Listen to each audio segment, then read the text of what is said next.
I checked the time on my phone again, and only 35 minutes had passed, even though it felt like an eternity had passed since Mrs. Johnson's class had started. I was only half paying attention to what Mrs. Johnson was saying, the other half was dreaming about Alex. Alex was the most popular kid in our grade, and maybe even the whole school. He played both football and basketball. Alex was tall and big, taller than other boys our age, and he had a perfect body. When he walked past me, I just couldn't help it.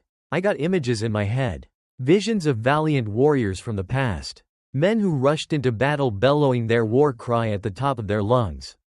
On top of that, Alex was also funny. He was also the school's bad boy. This means that Alex got into trouble with teachers often, but even the teachers loved him, and when they punished him, they usually did it with a smile, and we all knew it was because they didn't want to make it too obvious that they had a favorite. Alex also used to be my best friend. We used to be thick as thieves when we were younger. Where Alex was generally liked, I was the opposite. I was the school's resident nerd, but even that did not make me cute or something like that.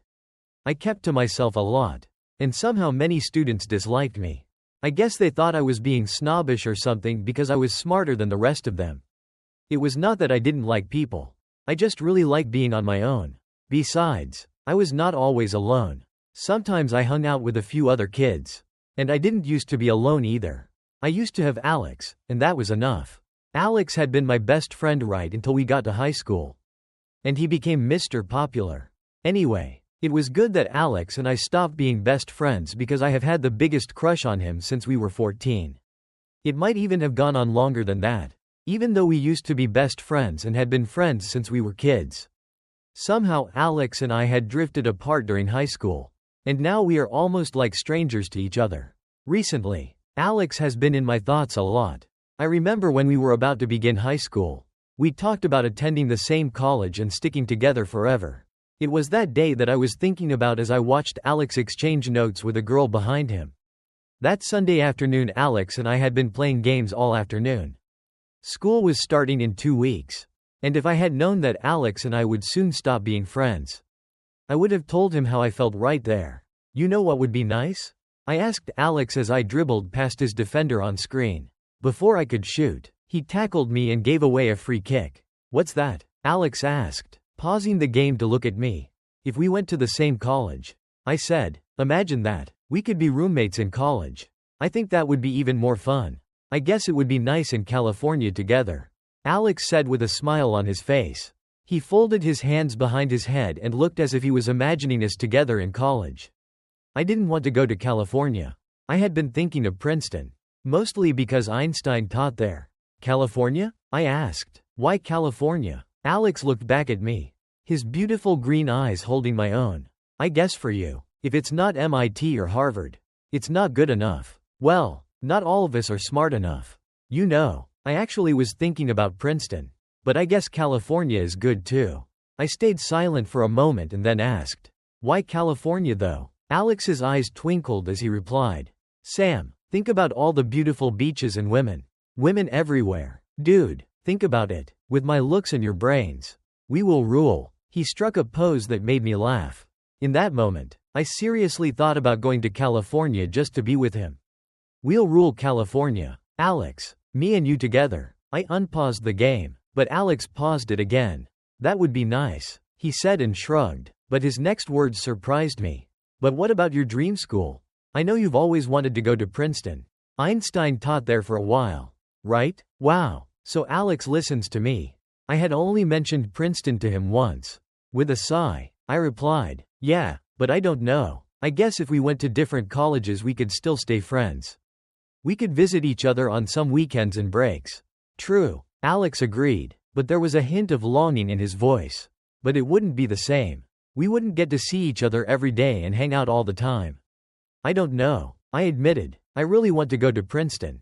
But I also don't want to go to college without my only friend. Alex started the game again. I'm not your only friend, he said as I played the free kick. Even though both of us knew he was.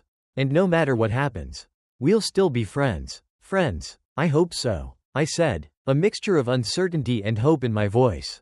Then Alex spoke up. Hey, he said, his tone serious. You know what? I don't really care where I go to college. As long as I can be on a sports team. So why don't I just choose the same college as you? I stared at Alex in disbelief. Are you serious? I asked. Alex nodded with a determined look. Yeah, he said, a hint of a grin forming. I'm serious. There are women at Princeton too. His face became serious. Wait, there are women in Princeton too, right? His face was so funny. Yes, I replied, although I was laughing deep down. I was disappointed. There are women at Princeton. Although that was 4 years ago. The memory still made me smile. I was lost in the memory of that day and smiling in class. So I did not hear the teacher. Mrs. Johnson, call my name. She called my name twice before the girl next to me, Tracy, tapped my shoulder. I was startled. Sam, do you mind sharing what's funny with the class? Maybe we can share in your amusement. You can bet that I was not going to tell the entire class that I was daydreaming about my crush. Besides, it was the last class for the day. And I didn't even really need to be there. To be honest, the issue of college was settled for me at this point. I was just waiting to graduate high school. I shook my head, but Mrs. Johnson did not like that. She did not like being defied in general. Her face scrunched up. She walked closer to my desk at the front of the class and she asked me, "Were you even listening to me, Sam?" "Sorry, Mrs. Johnson," I said. I got carried away a little. I should have looked down or something. But I was feeling bold. You know, not listening in class is how people miss out on college. Sam, Mrs. Johnson said. In my head, I was like, does this woman not know that I'm top of this class and neck with Yasmin in the race for valedictorian? For some reason that just pissed me off. So I muttered, I don't need your class to get to college anyway. Mrs. Johnson's face turned red with anger. Her eyes went round, and she tightened her fists. Detention, she said through clenched teeth.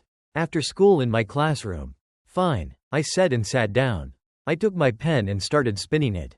Alex, who was sitting several rows behind me, snickered. What's so funny, Alex? Mrs. Johnson asked. Nothing, Alex said, still trying to hide his laughter. He ducked his head, but everyone could see that he was laughing silently. Detention, Mrs. Johnson repeated. After school in my classroom. Alex just shrugged. Cool, he replied to her. Mrs. Johnson stormed out of the classroom, leaving us alone. What an old bat, Alex said. The entire class roared with laughter. And even I joined them. When school ended about 20 minutes later, Alex and I waited in the class for Mrs. Johnson. She made us wait until students had mostly cleared out before coming. When she arrived, she didn't even sit down. She just gave the both of us an annoying look and said, "Follow me." I carried my backpack and rushed after her. I felt like I should apologize to her for my behavior earlier. I was a good student. I didn't even know what got into me. But then Alex said something. And I almost laughed. My mom's going to kill me if I don't get home on time. Alex said. He dragged his palm over his face and sighed tiredly. He looked so good that I had to turn my eyes away and focus on Mrs. Johnson's back. Mrs. Johnson led us to the library, which was on the other side of the school. She walked up to the librarian's desk and explained that we were both there for detention. The librarian was surprised to see me. He said he didn't expect me to get in trouble. But then he pointed to Alex and said, "Now you I am not surprised about." Like I said before, Mr. Terrence was smiling at Alex. Mrs. Johnson got annoyed at Mr. Terrence because he was smiling at Alex. He told her that he had enough work to keep us busy for an entire week. Personally, I didn't mind, but Alex had practice during the week. And if he wasn't there, he would miss the coming games. As punishment, Alex tried to beg Mrs. Johnson to reduce the detention or allow him to go to practice and serve detention some other time. But she was not interested. She looked very satisfied that Alex was going to miss the training. When she left, I can swear she was doing a little dance with her head. "Come with me, boys," Mr. Terrence said. The librarian led us over to a section of shelves that were filled with books for children. I immediately knew we were going to be doing a lot of work. I went to the library a lot, and I know that the children's section was always scattered. Even before Mr. Terrence said, "This section is a bit of a mess." Alex was like, "A bit?" He did a 360 looking at the entire section. And then he asked if an army marched through the place. Mr. Terrence snorted. He told us to put everything in order. And when we finish with the children's section, we will start on the other sections of the library. "Do we really have to do this for a whole week?" Alex asked. Mr. Terrence shrugged. That's not up to me. Alex, he said. Alex and I looked at each other and groaned. This is going to take forever. Alex said. I know, I said, but my voice was very low, even I barely heard it. We started with the floor, arranging the toys, blankets, and all the things that had been left lying around. We spent the next hour rearranging the books. Alex and I barely spoke to each other while we were rearranging the children's section. What was there to say anyway? Several times I thought of saying something to him. Just something casual, but I couldn't make myself do it. But I shouldn't even have worried. Wherever you put Alex, he would find something to amuse himself. And he got me involved. It started with a pop-up book and Alex pretending he was narrating a Lord of the Rings movie. And soon we were playing in the library. We were supposed to be arranging. I had no idea how much time had passed. But when I checked the time, it was almost 7 p.m. I stopped laughing. Which made Alex ask, "What is it, Sam?" "The library closes by 6, it's almost 7. I replied. "Mr. Terrence isn't going to lock us in." Alex said, "Yes, he wouldn't, but if he believed we weren't there, he would lock the library and leave." I tried to explain to him that although the library closed by 6 o'clock, Mr. Terrence left by 6:30 because he spent those 30 minutes rearranging some books before closing. And since we had been playing around the library, it was easy for someone who expects us to be in one place to miss us. I saw Alex was about to start panicking about being locked in. So I just said, "Let's go see if Mr. Terrence is still around. Sometimes he leaves late," although deep down I knew that he had probably gone home. And we were locked in till tomorrow. We spent the next 10 minutes looking for Mr. Terrence. But we didn't find him. I did not want Alex to panic. So I kept looking with him, even though I knew very well that Mr. Terrence was long gone. At last, Alex accepted that we had been locked in. "Well, this is just great," I said. I looked around the library. For the first time in my life, I did not like being inside a room full of books. It was funny that it was Alex who tried to cheer me up. "I know, but it's not that bad. You have plenty of books. And we can always borrow those blankets and stuffed animals from the children's section when we want to sleep." I dragged my fingers through my hair. I was getting angry at the whole situation. And Alex's stupid smile was not helping. I rested against a wall.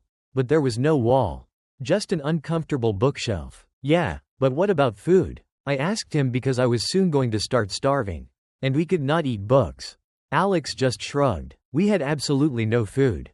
And the only water we could drink was the small water left in my water bottle. "We'll be fine," Alex said and sat down in a chair. He picked a book and was opening and closing pages at random.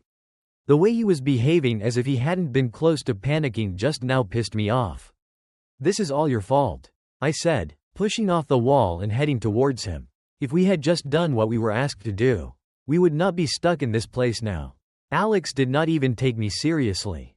He just shrugged and threw his hands around nonchalantly. "You didn't have to join me though. But you did, so it's kind of both our faults," Alex said, his left hand moving between us. I wanted to scream at him. And I kept clenching my fists, holding myself back from blowing up. For God's sake, we didn't even do what we're supposed to do. And now we were stuck in here all night. I went back to the children's section and started arranging the books. But Alex did not let it go. He stormed over and asked how I could blame him for getting us stuck here when it was my fault we had detention in the first place. I honestly felt like hitting him with a book. I was fine with being blamed for my detention. But did he have to laugh? Besides, was it not him I was thinking about? I turned on him sharply and slammed the book in my hand on the bookshelf. I only got detention because I stopped before I said I was thinking about him. I turned back to the shelf, slowly arranging the books while counting my breaths in my head. "Well, you didn't have to join me. If I had been here alone, I would not be locked in now. But you just had to laugh at Mrs. Johnson because you always have to be the center of attention. You're the one who disrespected the teacher." I just laughed. He picked a book and angrily shoved it inside the bookshelf without even checking if it was in the right order. "You called her an old bat," I shouted at him. "It's not like she heard me. That was what really pissed me off. So it's okay for you. But I'm not allowed to say anything to teachers?" I asked. "That's not what I said," Alex said. "I'm just saying that there are different rules for different situations." "Well, I don't care about that," I said. "I'm tired of you always making excuses for your bad behavior. And I'm tired of you getting away with everything when you're clearly a culprit. I concluded. I shoved him out of the way and angrily walked away. I didn't even know where I was walking to. But I just walked away. Alex grabbed my shoulder and stopped me. Fine. I was the one who got us locked in here. I'm the one who's always causing trouble. Are you happy now? I took a step back, feeling overwhelmed by his anger. I had not expected him to yell in my face like that. It had been overwhelming. I paused, not sure of what to do calmly. I wanted to apologize to him, but something held me back. Besides, I was still frustrated about being locked in the library. Alex walked away, leaving me standing alone in the children's section. My footsteps echoed as I walked through the library aisles, my heart heavy with remorse. After several minutes, I spotted Alex sitting in a quiet corner reading a book. I took a deep breath and approached him, my steps soft on the polished floors. When I reached his side, I cleared my throat, and he looked up, surprise in his eyes. I could not stand the silence any longer. Alex, I'm so sorry for what I said earlier. I didn't mean to blame you for everything. I should not have blown up like that. Alex's expression softened, and he closed the book he'd been reading.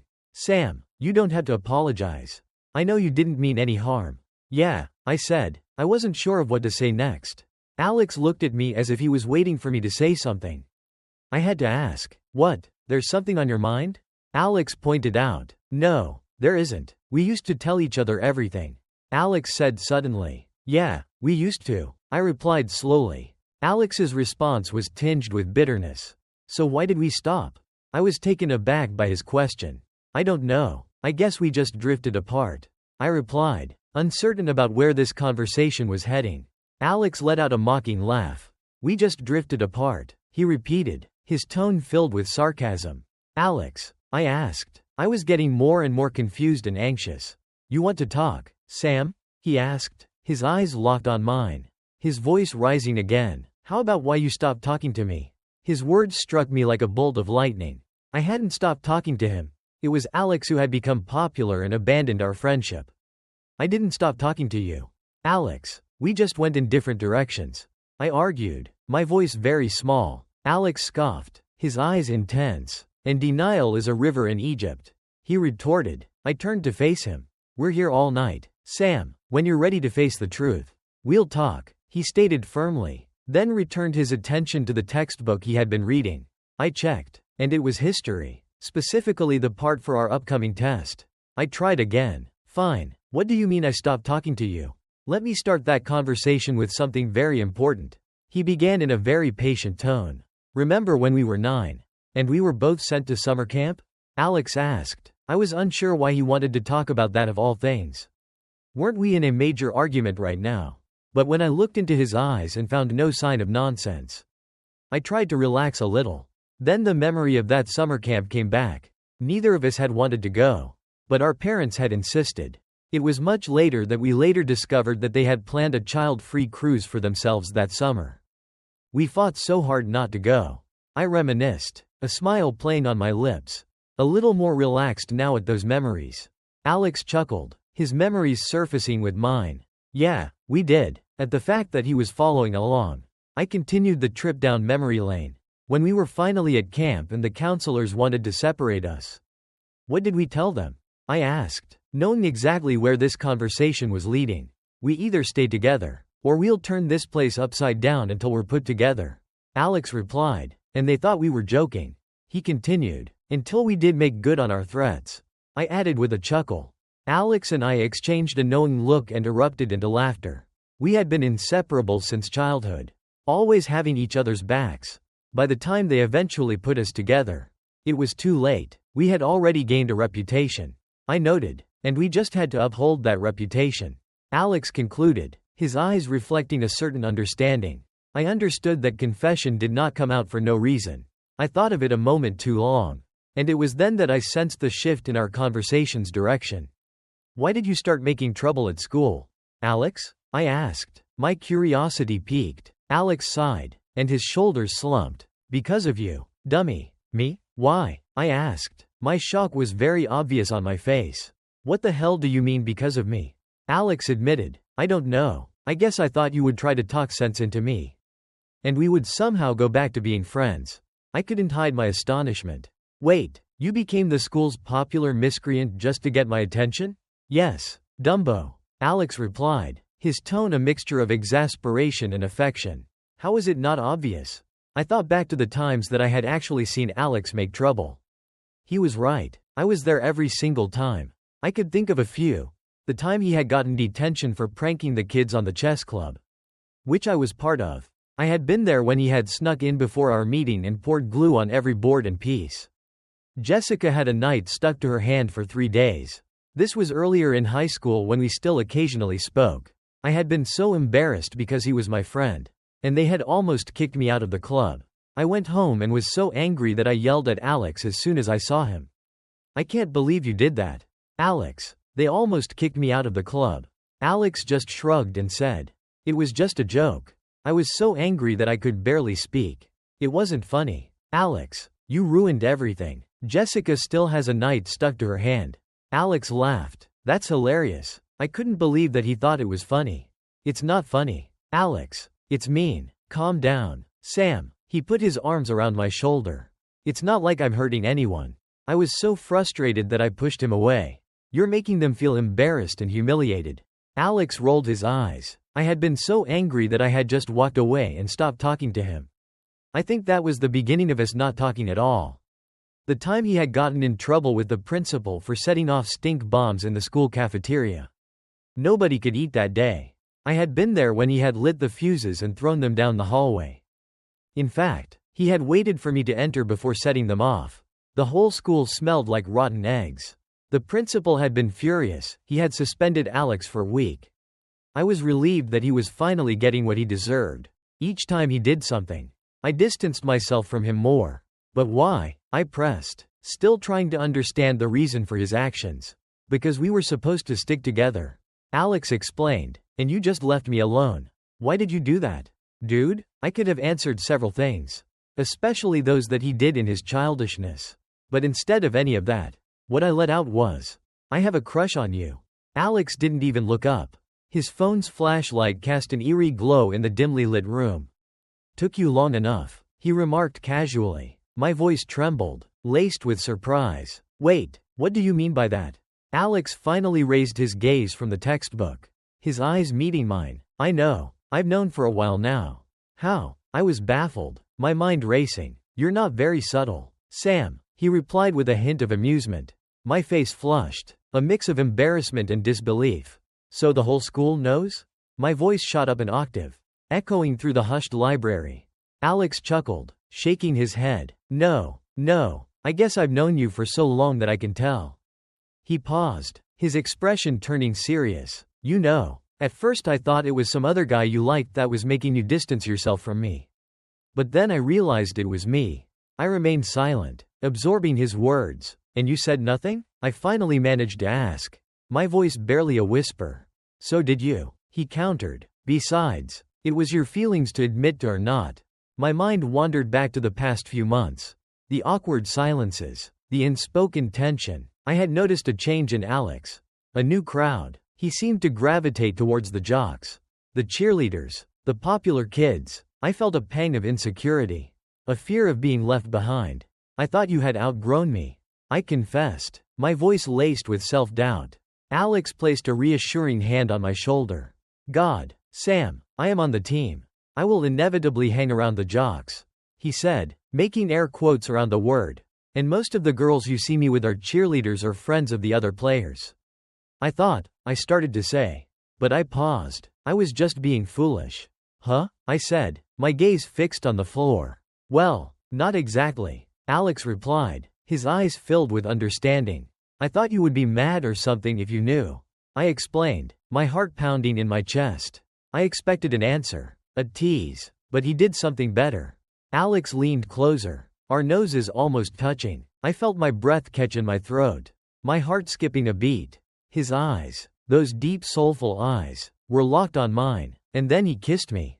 It was a gentle kiss, full of tenderness and unspoken emotions. My body melted into his. And for a moment, the world around us faded away. I like you too, dumbass, he whispered against my lips. A wave of relief and joy washed over me. I smiled, a genuine heartfelt smile that reflected the happiness bubbling within me.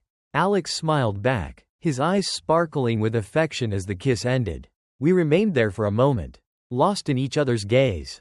Then he really decided to run back into the past memories. Remember that time we stole the kitchen keys and made pancakes for the whole camp? Alex asked. I grinned as I struggled to recover from the kiss. How could I forget? Alex and I had been at camp for 2 weeks when we decided that we were tired of eating the same bland food every day. We decided to take matters into our own hands. We had enlisted the help of 3 other kids. One of them older, she was the only one who came willingly. We waited until everyone was asleep. And then we snuck into the kitchen. We found the keys to the pantry and the freezer. And we started to gather our ingredients. We made enough pancakes for everyone at camp. And we even made a special batch for the counselors. We left the pancakes in the dining hall. And then we went back to our cabin. The next morning when everyone came to breakfast, they were surprised to see the pancakes. Who made these pancakes? One of the counselors asked. Alex and I looked at each other and smiled. We didn't say anything, but we knew that everyone knew it was us. The counselors were not happy at first, but they enjoyed the pancakes. As punishment, they assigned us as kitchen help. They decommissioned us when we started throwing food parties late at night. Remember that time we convinced everyone that the camp was haunted? Alex asked. I laughed out loud. That was so much fun. Alex and I had always loved ghost stories. We would stay up late at night telling each other stories about the ghosts that we were sure haunted our camp. One night we decided to take our ghost stories one step further. We waited until everyone was asleep. And then we started to make strange noises outside of our cabin. We knocked on the walls. We whispered. And we even made some moaning sounds. The next morning everyone was talking about the strange noises they had heard during the night. Some people even said that they had seen ghosts. The counselors didn't believe us at first, but they eventually started to get worried. It got so bad that they hired someone who claimed to find ghosts to come to the camp. But he didn't find any ghosts. In the end, the counselors figured out that it was us who had been making all of the noise. They were not happy. They were not happy at all. Alex and I continued to turn camp on its head for the rest of the summer. We played pranks on the counselors. We organized secret parties. And we even started a camp newspaper. By the end of the summer everyone at camp knew who Alex and Sam were. We were the troublemakers, but we were also the 2 who made camp fun for everyone. The counselors eventually gave up trying to separate us. They realized that it was better to have us together than to have us wreaking havoc on our own. Alex and I were both sad to leave camp at the end of the summer. We had made so many memories. And we had made so many friends. But we knew that we would always have each other. The rest of the night we talked, reminiscing about our childhood and how close we had been. Then Alex dropped a bomb on me. Did you get into Princeton? He asked. Yes, I said. Good. It would have been terrible to go to New Jersey on my own. Alex said. You got into Princeton? I yelled. Alex nodded. But how? I didn't know his grades. But I knew that he wasn't a serious enough student in class. Tutors. That's what I spend most of my pocket money on. My jaw hit the ground. I couldn't believe it. Alex had done that. I didn't know what to say. So I said the stupidest thing ever. I can't believe you still remember. I said. I can't believe you thought I would forget. Alex replied. In conclusion, the next morning Mr. Terrence found us in the library. He was initially upset about our unscheduled sleepover.